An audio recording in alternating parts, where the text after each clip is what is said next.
Bienvenue sur Africa 24 dans cette nouvelle édition du Non-Stop Info. Au sommaire de l'actualité, second et dernier jour du Forum de Dakar sur la paix et la sécurité ce mardi 6 décembre au sein de la capitale sénégalaise. Le contexte mondial est marqué par l'exacerbation des menaces et la paix et la sécurité, notamment en Afrique. Clôture du Forum africain d'investissement et d'affaires d'Alger ce lundi 5 décembre. L'événement a été couronné par la signature d'une centaine d'accords d'entente entre les opérateurs algériens et leurs homologues africains.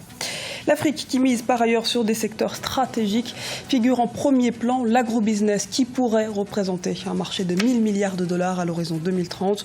Le potentiel agricole du continent est immense mais préconise la transformation des systèmes de production. Ouverture ce mardi du procès de Dominique Ongwen, jugé par la CPI, premier membre de l'armée de résistance du Seigneur LRA sur le banc des accusés.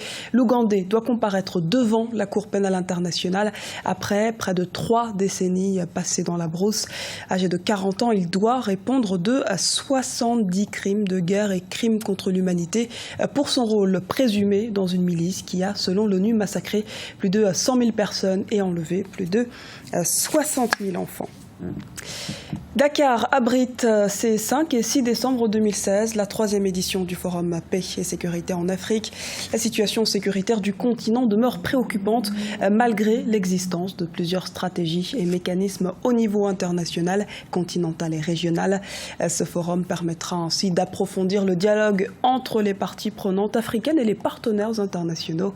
Reportage de Wendiam Valentin Compaoré, notre correspondant au Sénégal. Commentaire Siamlo Victoria Sedji. L'Afrique face à ses défis sécuritaires, regard croisé pour des solutions efficientes, c'est sous ce thème que s'est ouvert ce lundi 5 décembre 2016 à Dakar, dans la capitale sénégalaise, le 3e forum sur la paix et la sécurité en Afrique. Une rencontre de haut niveau qui, selon le président sénégalais Macky Sall, trouve son sens dans un continent qui connaît de plus en plus des menaces terroristes. Qu'il s'agisse des violations massives des droits de l'homme, de la répartition inéquitable des ressources dans les pays et des conflictualités liées à la dégradation de l'environnement, malheureusement, d'autres menaces à la paix et à la sécurité encore plus diffuses, plus difficiles à prévenir et à éradiquer affectent de plus en plus notre continent. Ouagadougou au Burkina Faso, Grand Bassam en Côte d'Ivoire ou encore Bamako au Mali, voici entre autres des villes africaines qui ont subi au cours de l'année 2016 des attaques terroristes. Et pour les partenaires internationaux de l'Afrique tels l'Union européenne, l'urgence réside dans l'investissement dans ces zones dites instables pour contrer ce fléau. Nous offrons aux entreprises privées des incitations et des garanties pour investir en Afrique et en particulier dans les zones les plus fragiles de l'Afrique. Les investisseurs privés, on le sait très bien, ont la tendance à ne pas investir dans des régions potentiellement instables. Et ce sont précisément ces régions les plus fragiles qui ont le plus besoin d'investissement parce que la croissance économique est l'antidote le plus puissant à l'instabilité et c'est la voie la plus solide vers la sécurité. En rappel, la 3e édition du Forum sur la paix et la sécurité se tient les 5 et 6 décembre 2016 au Centre international de conférence Abdou Diouf de Dakar. Des panels de haut niveau réunissent des experts en sécurité et en paix, des militaires, le secteur privé mais aussi public pour une synergie d'action pour venir à bout de l'extrémisme religieux violent sur le continent. Et Africa 24 vous propose de suivre en direct de Dakar ce forum paix et sécurité en Afrique. Rendez-vous ce mardi 6 décembre à partir de 9h30 GMT.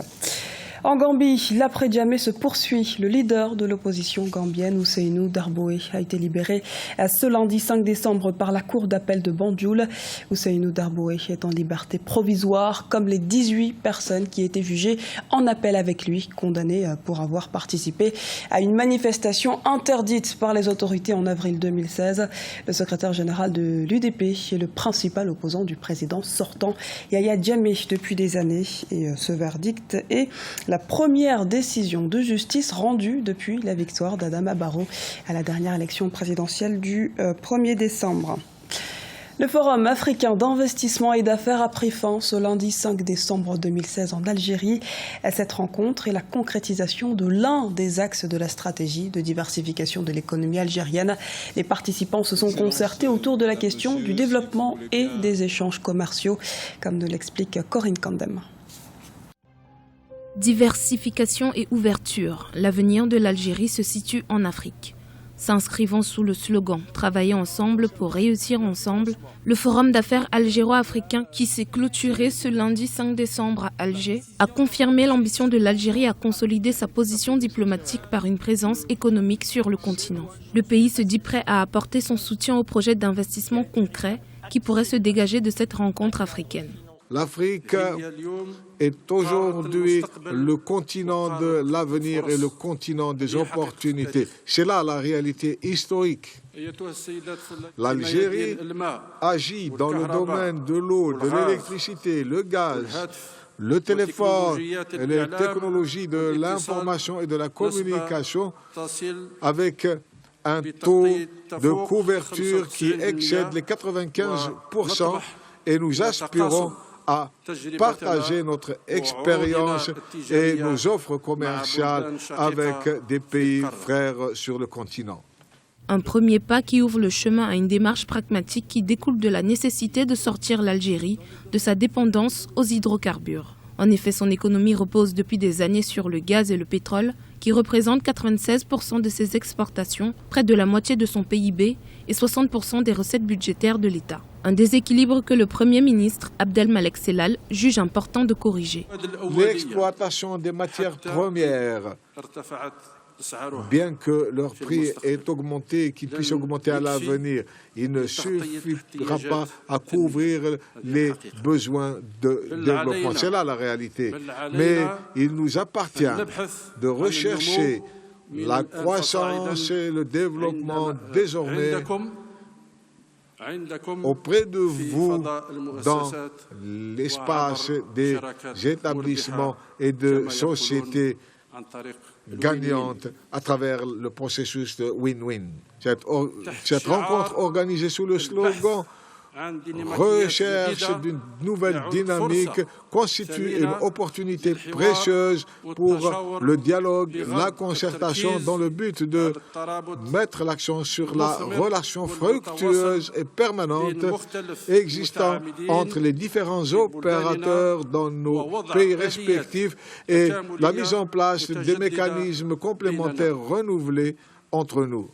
Lors de cet important rendez-vous, environ 1500 opérateurs économiques africains des secteurs publics et privés ont pu échanger et débattre sur de nombreuses thématiques concernant le développement économique du continent à Alger. L'agrobusiness en Afrique pourrait représenter un marché de 1000 milliards de dollars à l'horizon 2030. Un défi relevable à condition que les acteurs du continent parviennent à élargir leur accès à des fonds supplémentaires, à l'électricité, à une meilleure technologie, et ceci avec le soutien de leur gouvernement.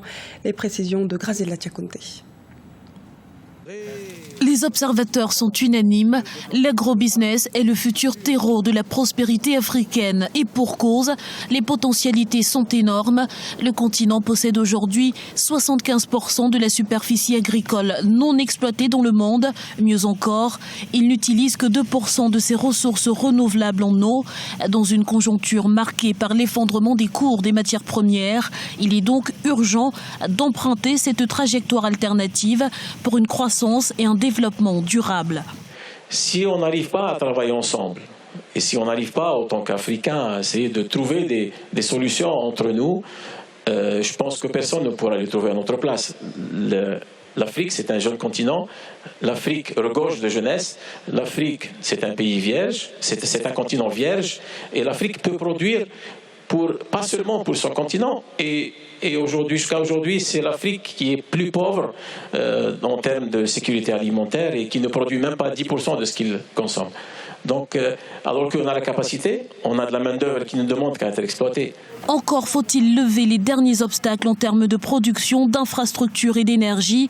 Mais déjà, la machine est en marche, les investissements affluent et les usines se multiplient. Rien qu'au sud du Sahara, le montant des investissements agricoles devrait s'élever à 700 milliards d'euros d'ici à 2050. Et donc africain, pratiquement 30% de nos financements vont donc au secteur agricole vu l'importance de ce secteur. L'approche préconisée par la BADIA, c'est une approche intégrée, c'est-à-dire permettre aux pays dans le cadre des prêts octroyés donc, au gouvernement africain, dans le cadre des projets de développement agricole, c'est d'améliorer la production. Pourtant, l'impact sur la réduction de la pauvreté reste moindre. Les gouvernements africains devront procéder à une refonte de leur politique agricole pour profiter pleinement du potentiel de l'agro-business. Certains l'ont déjà compris, d'autres s'alignent à pas feutrés. Ce journal a été réalisé par l'ensemble de la rédaction. Nous vous remercions pour votre fidélité. Retrouvez dans un instant une nouvelle édition de l'actualité sur Africa 24.